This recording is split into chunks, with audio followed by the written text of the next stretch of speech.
Здравствуйте, друзья! С вами снова Сочинский электрик. Итак, это у нас третья часть серии видео, посвященной щитам. Вот эта серия будет посвящена полностью освещению. Про саму сборку щита у нас отдельный щит именно под освещение. Поэтому хочу сегодня рассказать вам про щит. Кстати, если ты не смотрел первые две серии, тогда ссылки будут в описании и где-то вот тут тоже выскакивать будут. Поэтому пройди по ссылке, посмотри, чтобы понять, о чем сейчас будет речь. А мы пошли дальше. А мы будем разорвать это самое.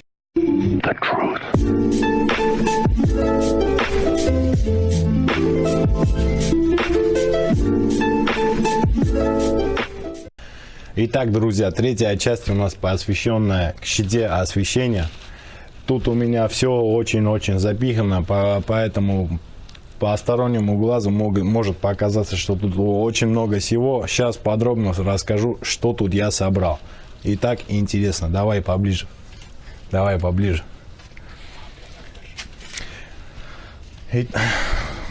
Свет. Ага. Короче, у нас тут есть вводной автомат. И группы, именно отвечающие за освещение. Тут у меня третий этаж, первый этаж, короче, коридор, входная группа, зал отдельно, короче, и кухня отдельно, и чердак отдельно. Я ставлю всегда 10 амперный автомат на освещение, потому что у нас провод, кабель у нас по 1,5 квадрата, а он не выдерживает просто больше ампер. Кто ставит 16 ампер, именно заказчики, я вам скажу, что это очень грубая ошибка, поэтому если кто-то у вас сделает так, сразу покажите дверь. Итак, дальше у меня 10 амперные автоматы, 2 штуки стоят на запитку вот этих блоков питания.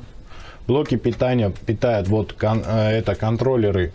У меня тут просто в доме 2 лестничных марша. Мы с заказчиком согласовали то, что будем делать освещение умное, чтобы при прохождении датчиков, сенсоров именно, чтобы загорались ступени постепенно. То есть получается, ты прошел датчик, и у тебя путь освещается.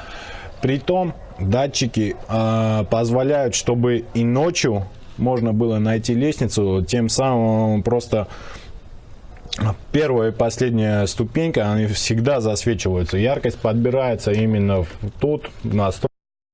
Итак, в дальнейших видео я вам покажу, как вообще ставятся датчики, какие они, что из себя представляют. Датчики сами себя имеют и датчики движения, и фотодатчик, чтобы одновременно было так, что когда темно, вот тогда они только начали срабатывать. Не было так, что днем ты прошел, и они начинают светиться. Поэтому, ребята, извините, мы на улице просто, поэтому тут поезд все время. Итак, погнали дальше. У нас блоки питания 2 штуки. Каждый запитывает по контроллеру. Один контроллер у меня рассчитан на 17 ступеней, второй рассчитан на 20. Так как у нас контроллеры рассчитаны каждый на 18 этих ступеней, поэтому на лестницу, которая на 20 ступеней, пришлось докупить еще блок расширения. Это позволяет, они между собой стыкуются. Поэтому это позволяет добавить и в настройках еще добавить 2. Дальше у нас есть автомат 6 амперных на запитку вот фотореле. Фотореле у нас отвечает за освещение именно фасадной части, лестницы уличной. И вот тут у нас балкон, там будет тоже освещение. Вот это все будет управляться именно с фотореле. Фотореле у нас запитывает катушку этого контактора. С контактора у нас запитываются 3 автомата, которые я перечислил. У нас фасад отдельно, дежурное освещение в доме. Там маленькие такие светильнички. Покажу это в дальнейших видео, когда будут установлены уже сами эти светильники. Лестничная часть, которая входная. Итак, друзья, продолжу разговор. щит не предусматривает в себе вот такие блоки питания. Можно установить такие блоки питания, которые на один рейку ставятся. Они в размеры вот такие. Ну, бывают и разные размеры, но у меня по мощностям чуть побольше должны были быть. Но, тем не менее, срок поставки их очень большой, где-то порядка 2 месяцев, поэтому решил просто поставить вот такие. Они очень красиво смотрятся вот тут вот. Но вопрос стоит в том, что вот это расстояние не позволяет просто установить эти колодки под нулевые шины и по заземлению. Поэтому пришлось сделать немножко колхозно, не знаю, насколько это будет колхозно. Ну, короче, я на этот профиль поставил добавочную рейку на 24 этих позиций под заземление, а нулевую просто засунул где-то вот тут вот. И это позволило мне просто это все установить. А так они где-то вот так вот загорают и почти что касаются вот этих блоков питания. Блоки питания какие-то умники могут сказать, что можно было поставить повыше. Сейчас скажу, почему не вариант. Потому что у меня, видите, тут пучок еще проводов. Мне надо еще подключить минусовой провод для запитки лестниц, для запитки диодной ленты под лестниц.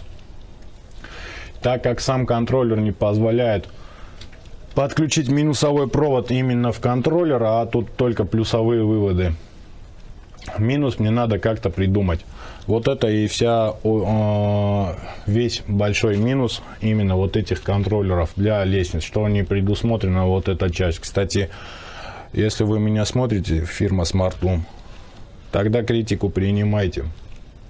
Короче, мне надо тут добавить еще одну рейку, на нем поставить контакты, ну, дополнительные контакты, и на нем уже подключить вот эти все проводочки, минусовые выводы. Что касаемо контроллеров. Контроллер у нас запитывается от 12 вольт. Есть, по-моему, еще вариант на 24. Но у меня... Не, на 24 нету. Короче, вот эти блоки именно рассчитаны на 12 вольт. Они могут управляться и фотодатчиками, и проходные выключатели тоже. Плюс еще можно где-то в разрез выключателей проходных поставить фотодатчик, чтобы был дополнительный контроль.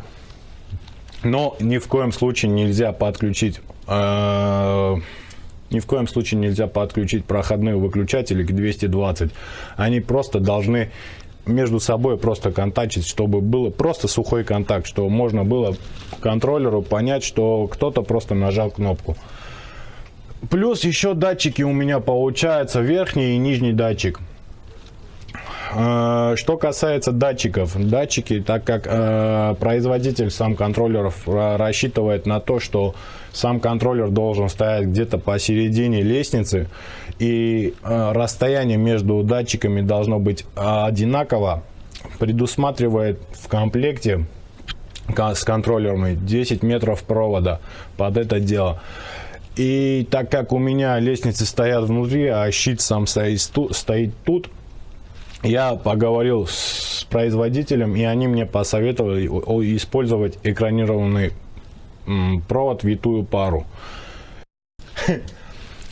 Ну и так, ребята, мой рассказ про щиты закончен. Я надеюсь, вам понравилась сама сборка вот этих щитов, вот этот весь промежуток съемок, который уже темно, а мы все еще снимаем для вас. Поэтому оценивайте мою работу вашими лайками, вашими комментариями. Подписывайтесь на мой канал, ставьте пальцы вверх. До новых встреч!